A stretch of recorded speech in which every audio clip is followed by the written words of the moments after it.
Hello. Well, just recently in lessons 2.3, 2.4, and 2.5, you began reading French for the first time. Through all of Unit 1, we developed the skills of listening and speaking. Had I put the lessons 2.2 through 2.5, their content, into Unit 1 somewhere toward the beginning, much as is typically done in most language classes, that is to say, had I asked you to start reading the language early in your education, from the very first week, for example, of learning French, I would anticipate that you would have sounded, as you started reading, something like this. Maman achète la nourriture et veut sortir du supermarché. Michael ne veut pas sortir du supermarché, il veut jouer sur le cheval. Maman lui dit Cava, mais elle est fatiguée et veut retourner à la maison. Isn't that right? Might you not have sounded like that? If I'd asked you to try and do this reading at the very beginning of your education, I would tend to think so. Now let me ask you, did you sound like that over the last week, 2 weeks, when you've been studying lessons 2.3 through 2.5? I trust you didn't. I tend to think you didn't, because this is really the approach that the Ulat espouses, is the idea of developing the listening and speaking skills first, and giving students the chance to hear repeatedly over and over again what words are supposed to sound like before they ever see them in print. The advantage to that is a couple things. First of all, you don't, like I was doing when I was reading, you don't apply the American English phonics system to the language that you're learning, and therefore you don't try and read things such as saying jouer for jouer. Secondly, the other advantage, of course, is that if you don't see the words in print first, you learn to speak without having to envision them in print as you're trying to express yourself. But in any case, I tend to think that because you didn't see the words in print, and because you heard them used over and over and over again during the course of the Unit 1, you probably had much greater success than what you just heard from me as I read that text to you. Now, learning to speak with an authentic accent, albeit imperfectly. Even though I lived in France for 13 years, people there rarely ever mistook me for a Frenchman. They could tell that there was something a little different about my accent. I did not grow up in France. If you grow up as a small child, you're more likely to acquire an accent which could make you seem to be as native as the other people around you. And not a foreigner, put it that way. However, nonetheless, when people would hear me when I lived in France speak, most of them would tend to think I was British, for example. Not that I was American necessarily, but more likely I was British. And how is it that you yourselves can acquire an accent which is as authentic as possible? Because when you live in another country, you want to do a couple things. You want to, first of all, show respect for their language by speaking it as accurately, as authentically as you possibly can. Secondly, you want them to respect you in return.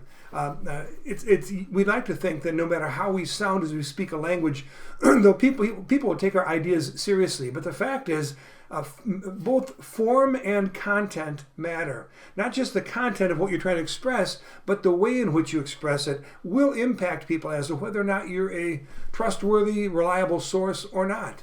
And so you want to be as authentic as you possibly can as you're speaking the language. So as you're learning to read French, what are the things that you need to look out for as you pronounce its language?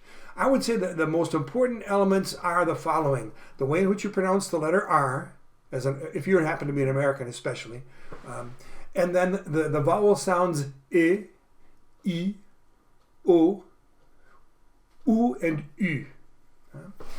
Now, why do I mention these vowel sounds in particular? The R is obvious.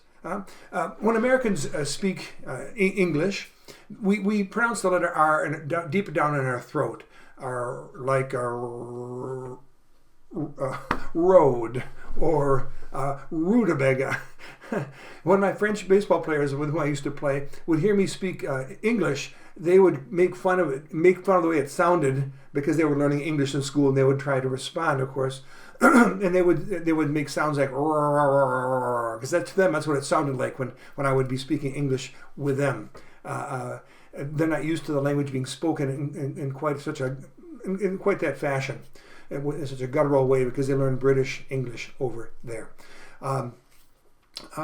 So the R is an obvious challenge. Now the R in French is also spoken in the throat, but in a slightly different way. For example, la rue, or René, the guy's name, person's name René, or the verb, regarder. How am I making that sound? Re. It's almost like, if I can be a little crass here, it's like you're starting to spit. It's made way deep down in the throat, and you create a friction in the throat, which sounds like Robert, René, regarder, retourner, retourner. All right. So the letter R is a challenge, obviously. But the vowels, why are the vowels such a difficult thing for us to master as non-native French speakers? Well, it's because when we speak in English, we create what's known as a diphthong. When we start to pronounce a vowel sound, we will change the shape of our mouth, the position of our teeth, our tongue, our lips, the shape of our mouth, while we are, our jaw, while we are in the midst of saying that vowel sound. We will say, instead of I, like the French, we will say A, like the month of May, or say, A. Our mouth changes. When we make the sound in French, the French sound I, we tend to want to say things like E, like I see the tree, E. Notice how my jaw moves, and the shape of my mouth even changes, E. Whereas in French, the sound is I. When in French you want to make the sound, or you do make the sound O, in English we say O. Mow, I mow the lawn, or I tie a bow, O. You see the shape of our mouth changes. You can see our jaw moving. When we make the sound oo, like in moon, the moon, in French the equivalent would be oo, oo.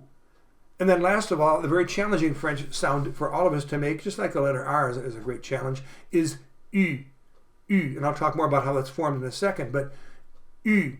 In English, we want to say ooh, ooh, or we make the sound ooh. Okay, just like we do with the sound in French, ooh. We want to say ooh when we see, for example, the letter U standing by itself.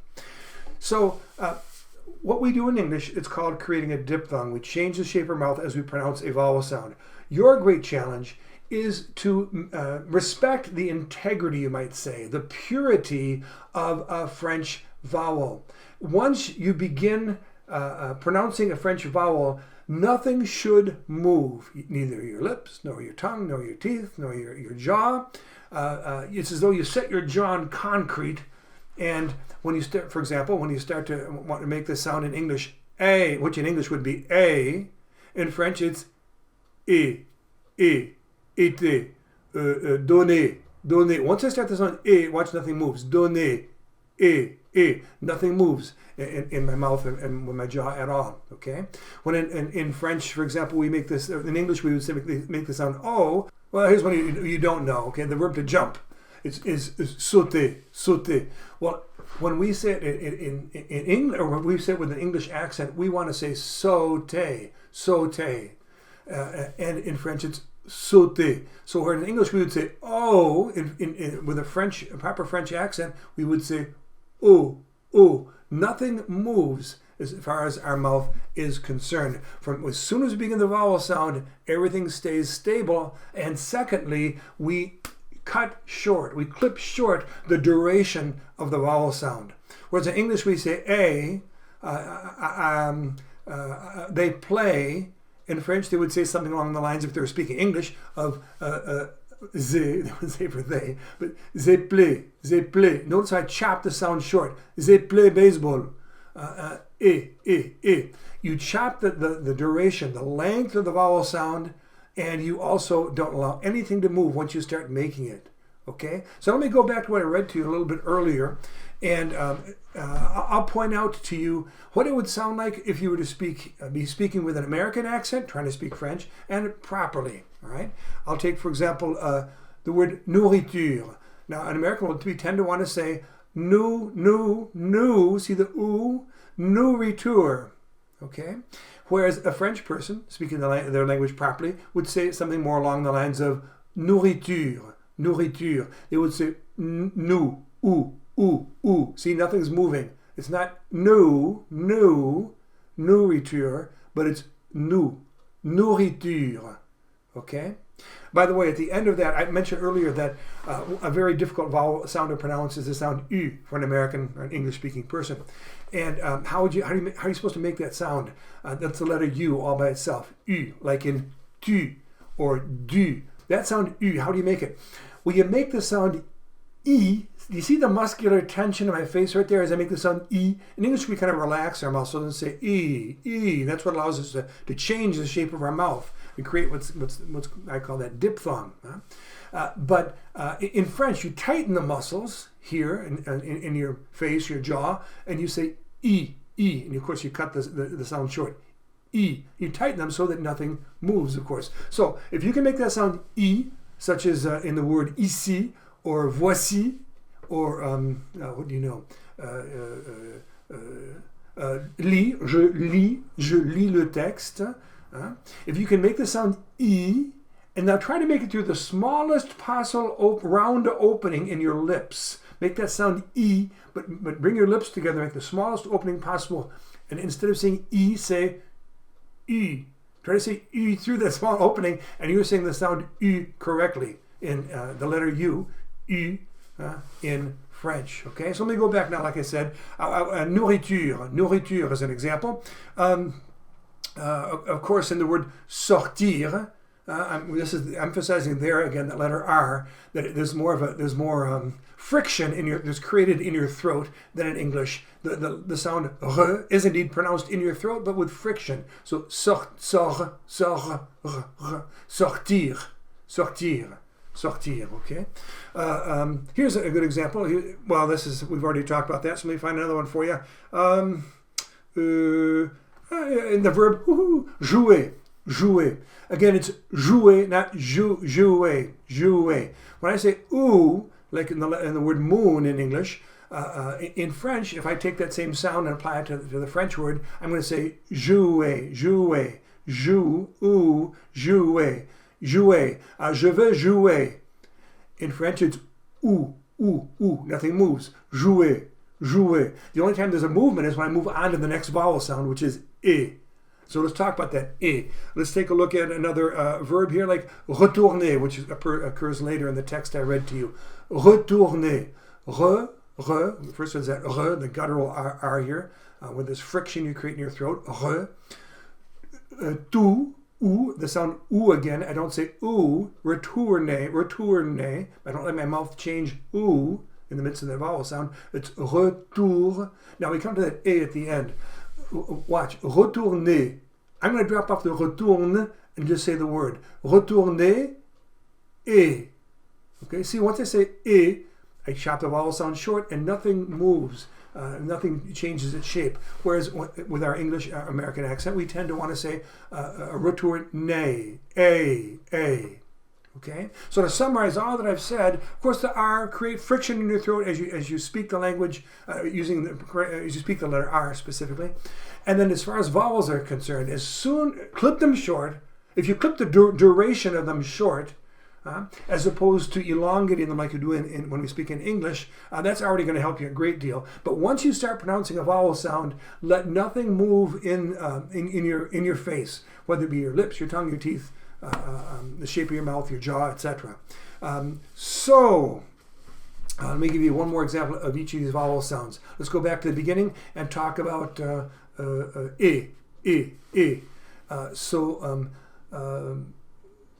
Donner. Let's take the verb donner.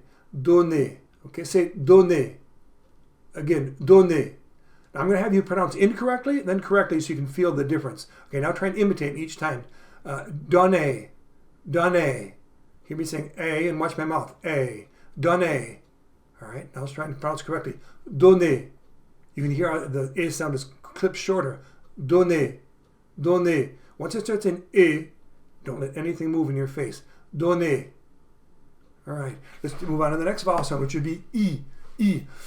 Loosen our muscles, and we're going to say, we'll say see. I see the tree, for example. Right, see.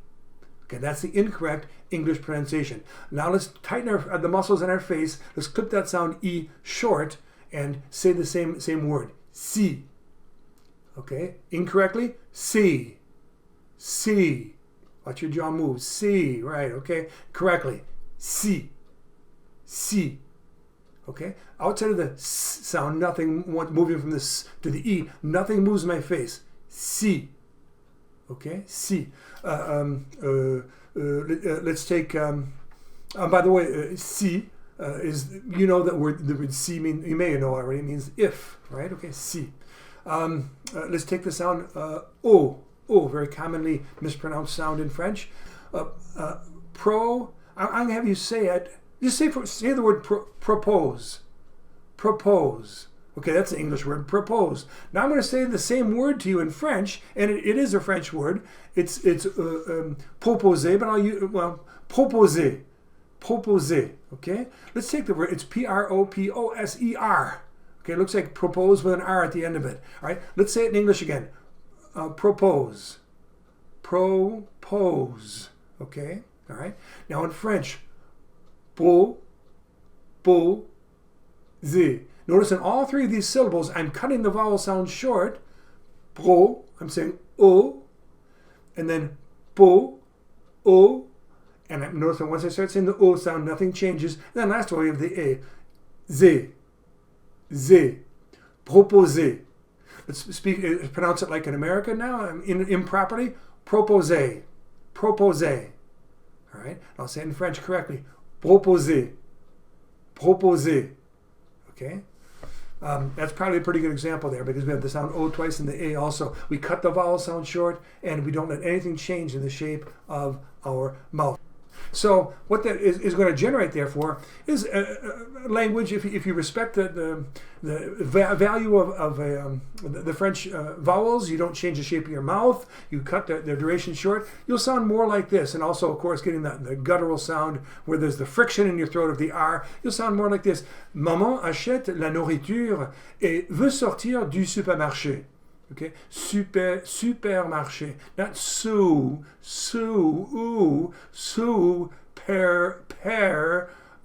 marché, but supermarché. Okay, supermarché. Voilà.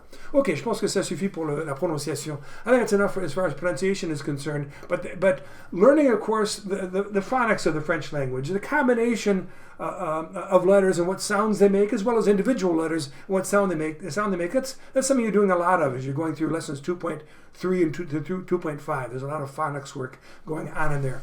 But all the phonics in the world are great, but they don't really get you to the ultimate goal of sounding as authentic as possible if you don't do these things I've just talked about. Create the friction with the letter R, cut your vowel sounds short, and once you start pronouncing a vowel sound, do not change the shape of your mouth. E, I, O, U, U. Okay. Now let's. You've been reading about a fictional family, the Richardson family, which only accidentally resembles mine a little bit. And I'm afraid you're going to find this family is going to get more and more dysfunctional as time goes by, as you read these stories about them.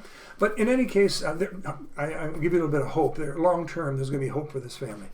But in any case, let me just see how much you've understood about the stories. I'm going to ask you some questions, and let me just have you respond to these questions about the Richardson family. Here we go. Numéro 1.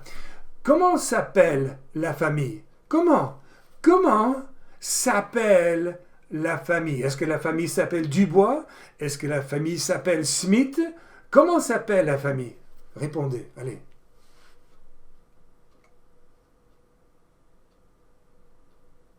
Voilà, la famille s'appelle Richardson. Richardson, d'accord.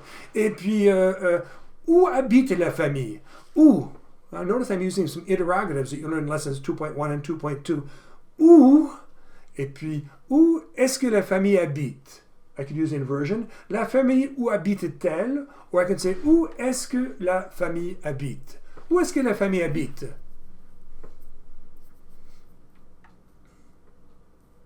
Oui, tout à fait. La famille habite en France. Est-ce que la famille est française? Est-ce que c'est une famille française? Oui ou non?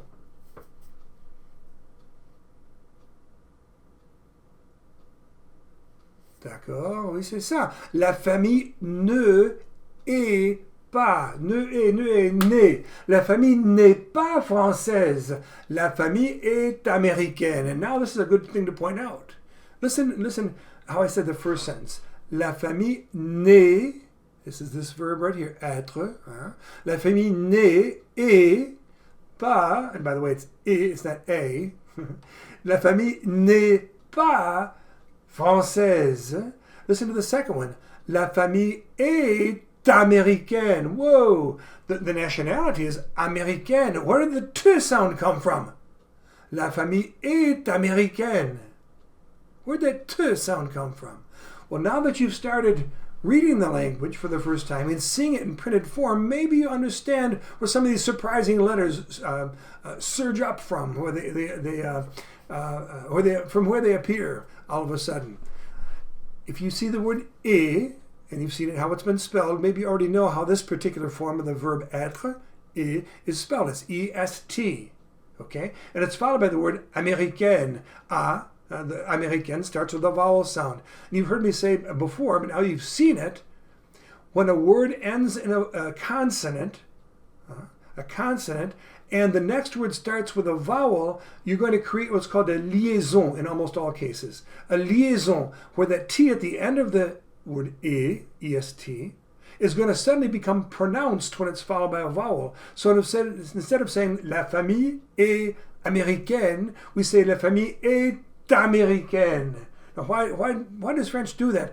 Well, I wasn't there at the beginning of the language when it was created, but I would tend to think it's to make the language flow more smoothly. It's much more fluid to hear and fluent to hear la famille est américaine than to say in chopped up portions la famille est américaine.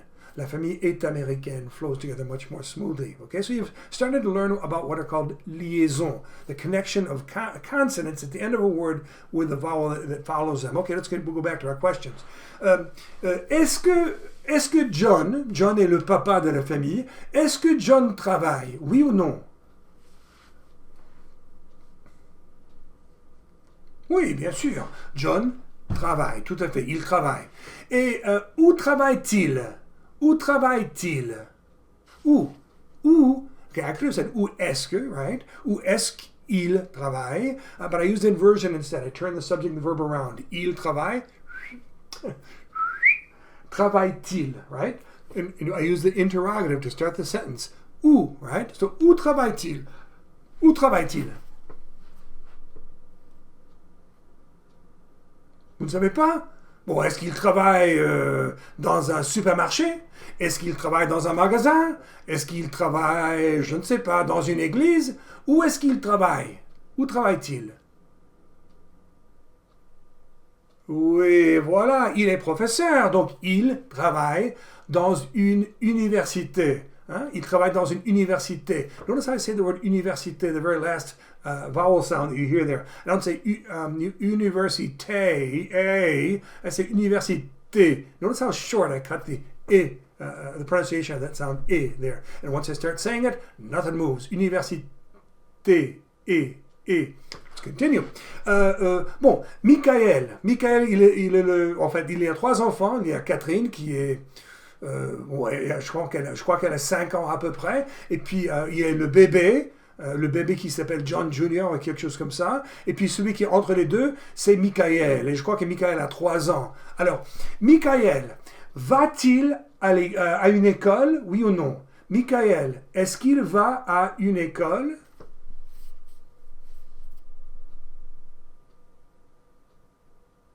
Voilà, oui, Michael ne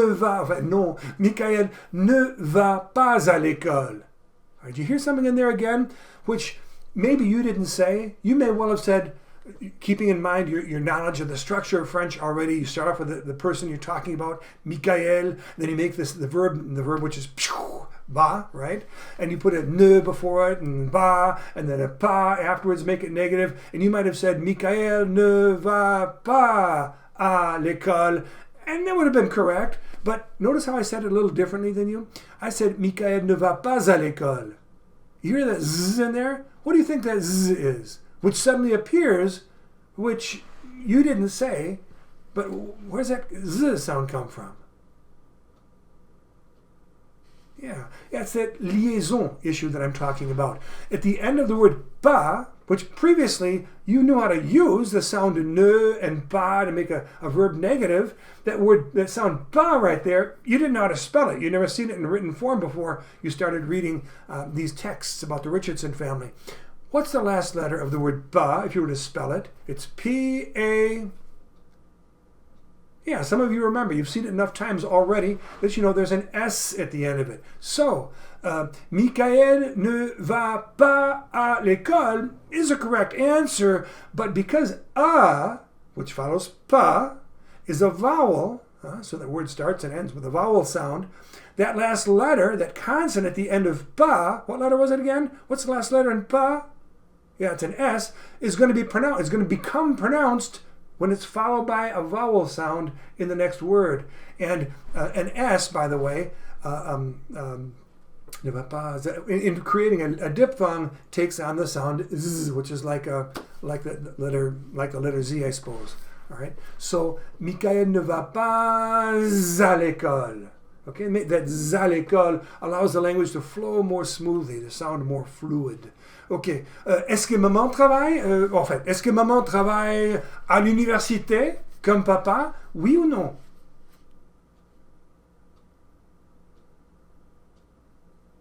Okay. Now you could have said, no, maman ne travaille pas. Okay. Now that's not true. She works as hard as he does, maybe even harder, but as her husband. But you could have said, conceivably, maman ne travaille pas. Notice how you pronounce pas if you said that in that short little sentence, such as it is. Okay. Now let's add on at the university. Maman ne travaille pas à l'université. Is that correct? Is that really the best French possible to say? Maman ne travaille pas à l'université. How can I make that flow more smoothly? Yeah, the sound of the word pas ends in the letter S, and the word a, which follows it, is a vowel, and therefore, how can I make those two flow smoothly together? Right. Maman ne travaille pas à l'université. Maman ne travaille pas à l'université, non, elle travaille dans la... En fait, qu'est-ce que maman fait? Qu'est-ce qu'elle fait? Si elle ne travaille pas dans un magasin, elle ne travaille pas dans une école, elle ne travaille pas à l'université, elle ne travaille pas, je ne sais pas, dans une église, qu'est-ce que maman fait? Qu'est-ce qu'elle fait de beau de son temps?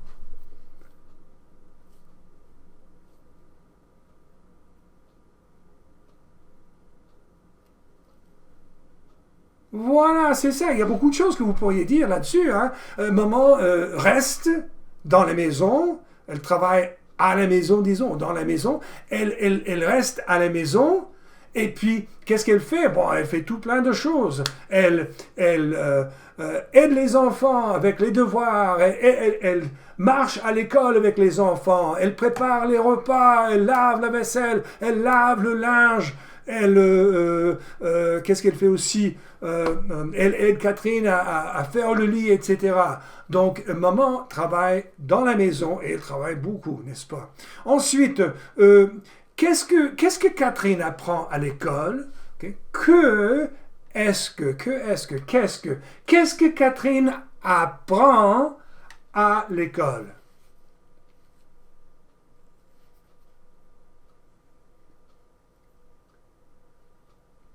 Oui, tout à fait. Catherine apprend beaucoup de choses, certainement. Je suppose que Catherine étudie l'histoire, le français, l'anglais, les maths, la science, etc.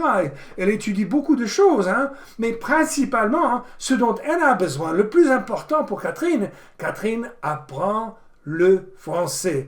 Parce qu'elle est américaine, donc il faut qu'elle apprenne à parler français. Donc, elle apprend le français. Voilà, elle apprend à parler français. Très bien. Et le bébé, pendant la journée, le bébé ne travaille pas à l'université, le bébé ne va pas à l'école. Qu'est-ce que le bébé fait pendant la journée?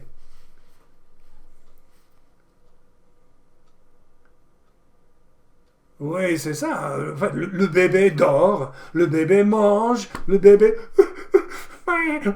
pleure, le bébé dort, le bébé mange, et c'est à peu près tout. Ensuite, qui prépare le petit déjeuner? Qui? Papa? Maman? Catherine? Michael? Le bébé? Qui prépare le petit déjeuner?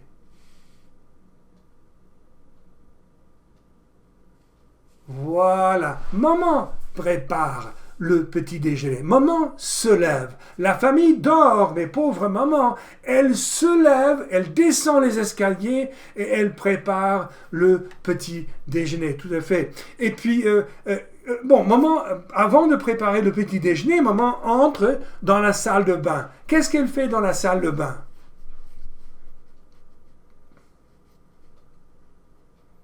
Mais en vérité, je ne me souviens plus exactement. Mais je suppose que maman, elle se brosse les dents.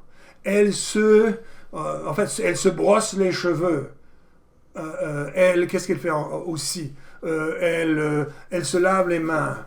Elle ne se rase pas, ça c'est sûr et certain. Peut-être qu'elle prend un bain, ou si elle prend un bain avant de préparer le petit déjeuner, ou elle prend une douche, je ne sais pas. La famille descend les escaliers, d'accord? Finalement, la famille se lève, ils s'habillent et ils descendent les escaliers, les membres de la famille. Alors, il y a un problème. Maman prépare le petit déjeuner, elle donne le petit déjeuner à la famille, mais papa ne mange pas. Comment ça? Comment est-ce que c'est possible?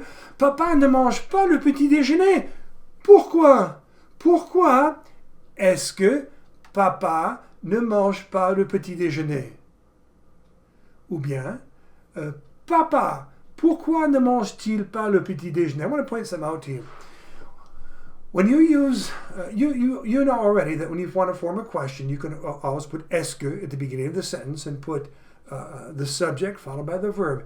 Est-ce que papa mange le petit déjeuner? Huh? And you typically can do this.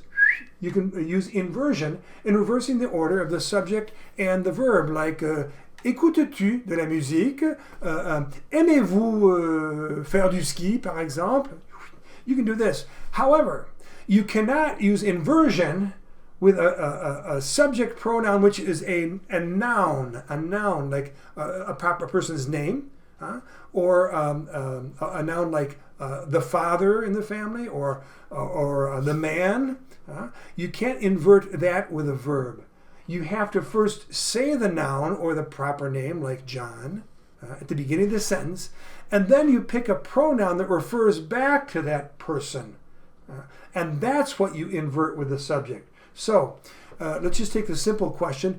Est-ce que papa mange le petit déjeuner? Now, I'm going to drop the est que, and instead I'm going to use inversion. Okay? And which normally the statement is papa mange le petit déjeuner. To make a question, can I say, mange papa le petit déjeuner? No. Papa is not a pronoun.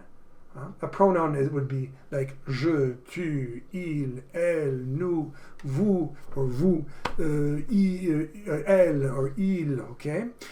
And since papa, the name papa, the proper name, is not, the title, I guess you could say, is not a pronoun like il, you cannot invert it with the verb. You have to state it at the beginning of the question, papa, and then you take a pronoun that refers to papa and you invert that with a verb. You reverse the order of that pronoun in the verb. So you'd say, papa mange-t-il? The verb goes going first, and then here's the il over here. Papa mange-t-il le petit déjeuner?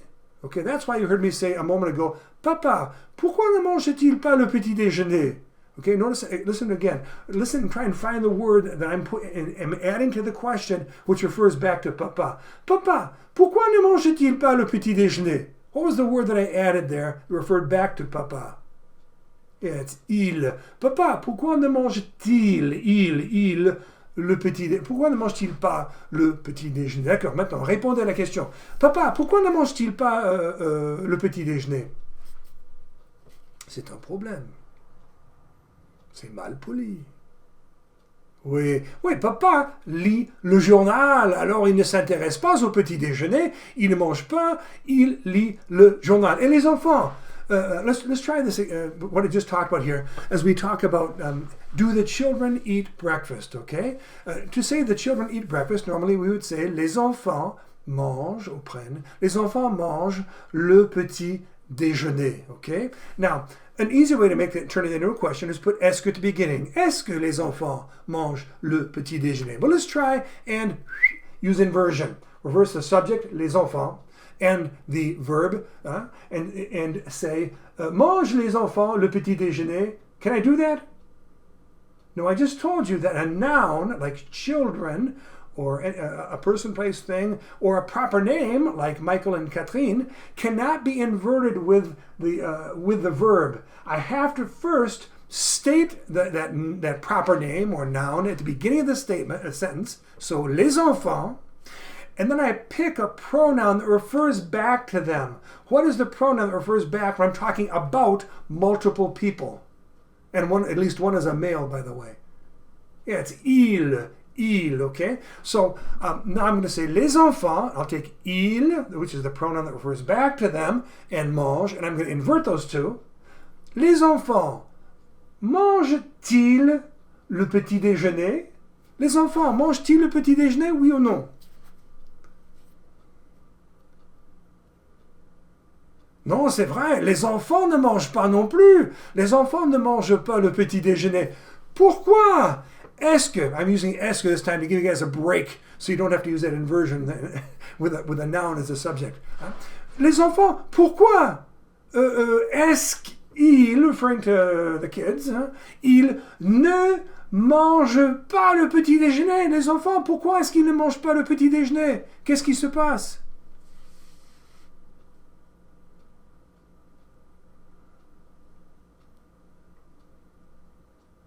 Et voilà, you could say, ils n'ont pas faim. You don't know how to say that yet. They're not hungry. But let's talk about each one individually. Catherine écoute de la musique. Et Michael joue avec un train. Michael joue avec un petit train. Alors, il ne mange pas le petit déjeuner. Est-ce que maman, she's up there by the way, est-ce que maman est heureuse? Est-ce qu'elle est heureuse? Est-ce qu'elle est contente? Oui ou non? Comment va-t-elle? Oui, c'est ça. Non, maman ne est pas contente. Elle n'est pas contente. Now, I want you to listen very carefully to this. Well, no, don't. I'll save you the grief. Let's just go straight to the answer. Non, maman n'est pas contente ou elle n'est pas heureuse. Maman est fâchée. Maman est fâchée, n'est-ce pas? Alors, maman elle dit aux enfants, hey, mangez, prenez votre petit déjeuner, mangez le petit déjeuner. Est-ce que les enfants écoutent maman? Now, I'm going to challenge you again, all right? Do the children listen to their mother? All right. An easy way to say that, of course, is est-ce que les enfants mangent? Est-ce que les enfants écoutent maman? Okay. Now let's, however, try and use inversion. But remember that les enfants is a noun. You can't reverse a noun or a proper name and the verb to form a question. Okay. So let's start off the sentence with the word children. Go ahead, say it. Les enfants. Now let's pick a pronoun. Is it je or tu or elle or il or elle or il or nous? Or which pronoun refers back to a group of people? Two or more. Yeah, it's il, when there's at least one boy involved in the group. Okay, so I'm going to take that pronoun and that's what I will reverse. I'll invert with the verb.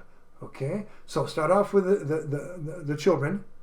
Les enfants, and then ils mangent. Reverse those, right? Mange-t-il? And you've got your question. Les enfants, no, excuse me, it wasn't manger, it was écouter. Les enfants, écoutent-ils maman? Oui ou non? Les enfants, écoutent-ils maman? Oui ou non? Voilà, c'est triste, hein?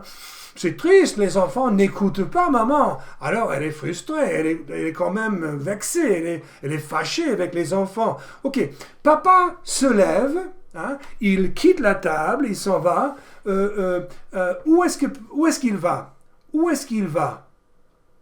Où est-ce qu'il va?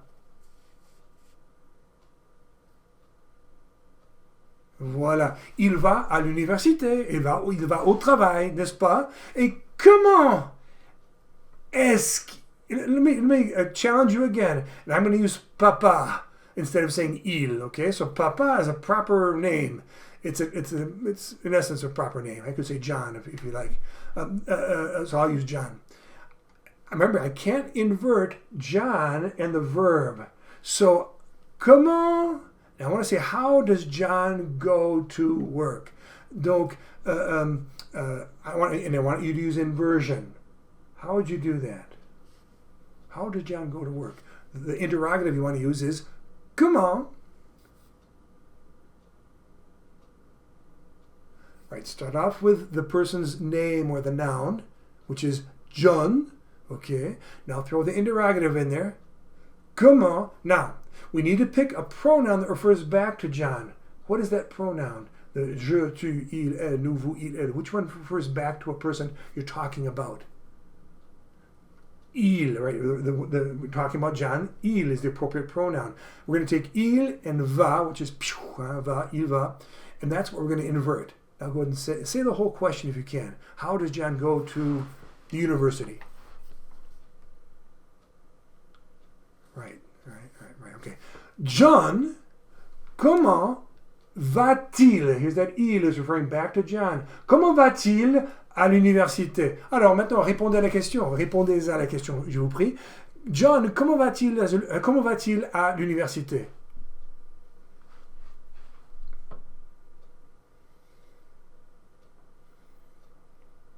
Oui, en fait, il prend plusieurs modes de transport. Il commence avec la voiture. Il prend la voiture et il va à l'arrêt de bus. Il prend le bus et puis finalement, il prend le train et il s'en va à l'université. Mais le plus important, c'est si vous pouvez former la question ou non, je suppose. Les détails de l'histoire sont un peu moins importantes. Et encore deux, trois questions. Actually, let's do this.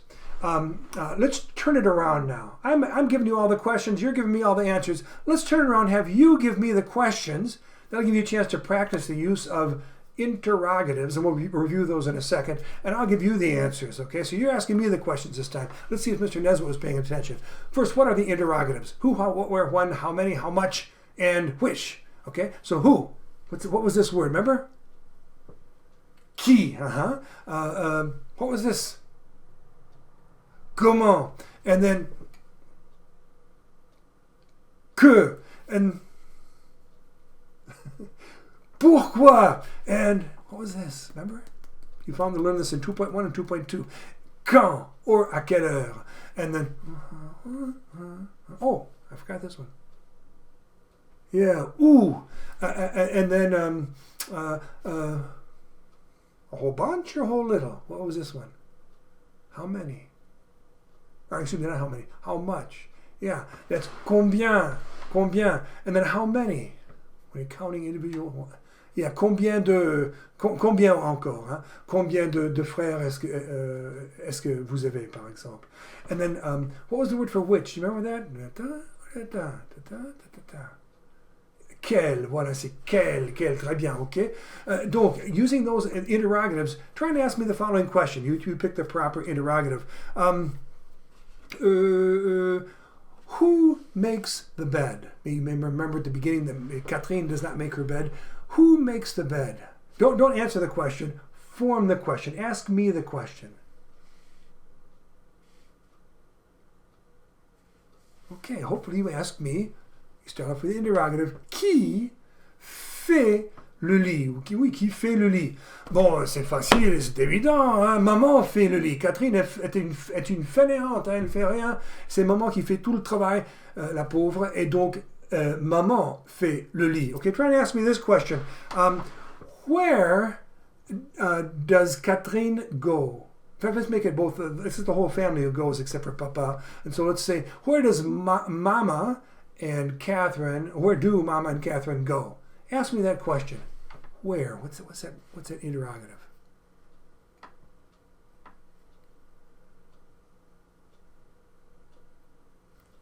Okay, it was this one right here. What's this interrogative here? Yeah, it's où, and then to form the question, you follow the interrogative word by, very simply, est-ce que, and then indicate the people we're talking about. Voilà. Où est-ce que maman et Catherine? Pew. That's a tough one. That verb there is an irregular one. And so, do you remember the form when you want to talk about more than one person going somewhere? It's vont. Où est-ce que maman et Catherine vont? And if vont is too difficult for you, say this. Voilà. Où est-ce que maman et Catherine marchent? Now, I'm not going to let you get out of this quite so quickly. That was using est-ce que, which you put directly after the interrogative word, who, how, what, where, why, when, okay? However, what if you didn't want to use est-ce que and you wanted to use inversion to sound a little bit more, je ne sais pas, a little bit more sophisticated maybe, okay? How would you do that? I'll give you the original question that you asked me. Oh yeah, I know, I haven't answered the question yet. Okay, just a second. Maman et Catherine marchent à l'école, or Maman et Catherine vont à l'école. Okay, now, let's go back to my challenge for you. Ask that original question, this time using inversion, changing the subject and the verb. Your first question, the way you asked it of me was, Maman et Catherine, no, excuse me, où est-ce que Maman et Catherine vont? Change it into a question using inversion.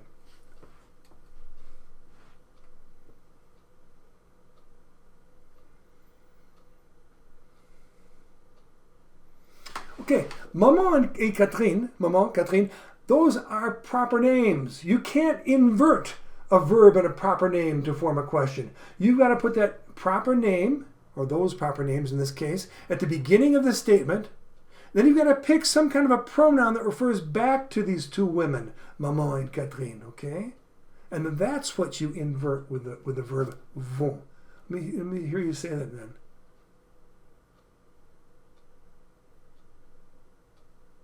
Okay, Maman et Catherine, got that out of the way, now we know about whom we're speaking.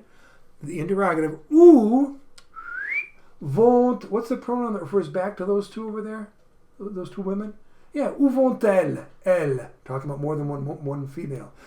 Maman et Catherine, où vont-elles? Bon, elles vont à l'école, elles marchent à l'école. One more, let's do one more of these where you're forming the question for me. Ah oui. Ask me why they go to the park. Okay, well, two more questions. This is a good one. They go to the park afterwards. You may remember that. And ask me what Michael does in the park. Yeah, this is the interrogative you want.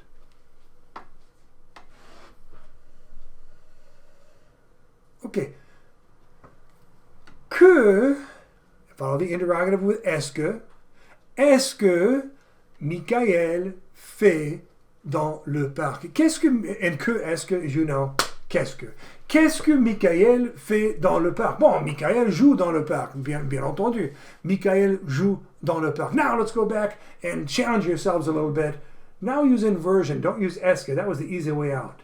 Try to say that. Here's your statement. The question you just asked me.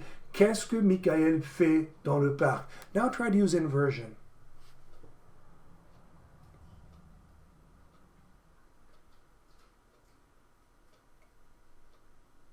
Bravo!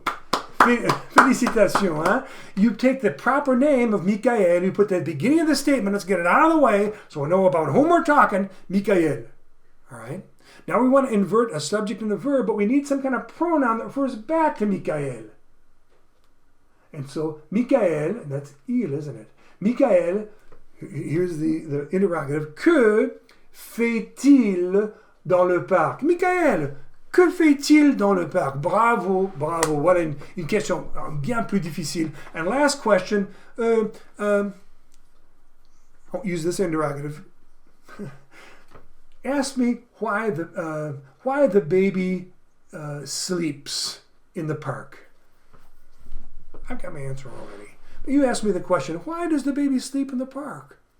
Or not all night. The baby's just there dans un landau, dans une poussette plutôt. The baby's in a stroller. Don't worry. He'll go home with the parents afterwards, but with mama afterwards. But ask me that question. Why does the baby sleep in the park? No, none of your smart aleck comments like because there's already too many people under the bridge. No, come on. The baby's going to go home with a mother, with Catherine and Michael. Don't worry about that. Just ask me the question. Don't be humorous about this. Why does the baby sleep in the park? Yeah, to get to the other side. No.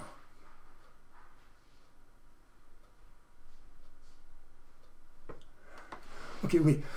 Pourquoi est-ce que le bébé dort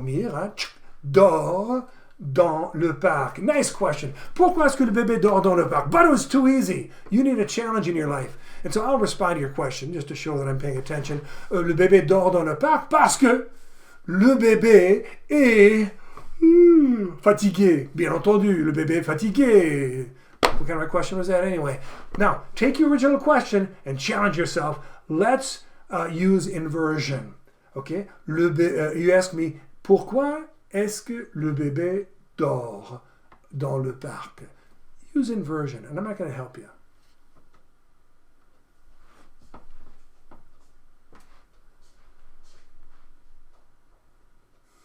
Voilà, c'est ça.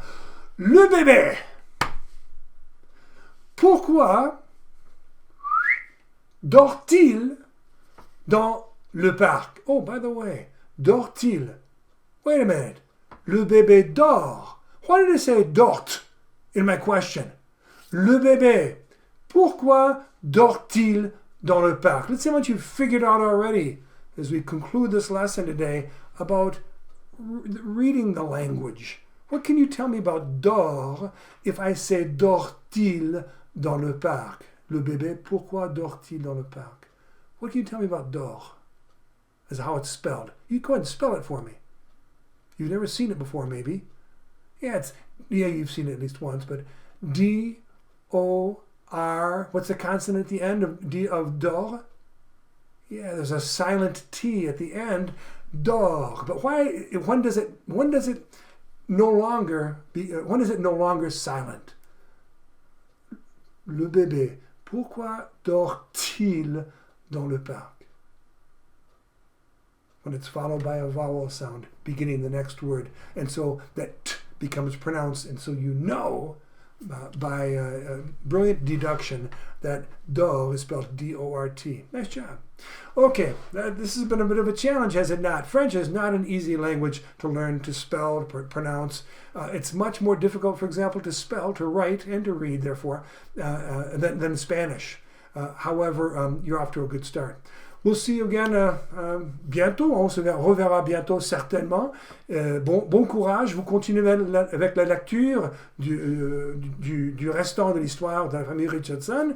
Go ahead and read through the rest of the Richardson family story, and we'll talk more about the phonics of the language, the pronunciation of the language, the structure of questions in the course of our next class together. Au revoir.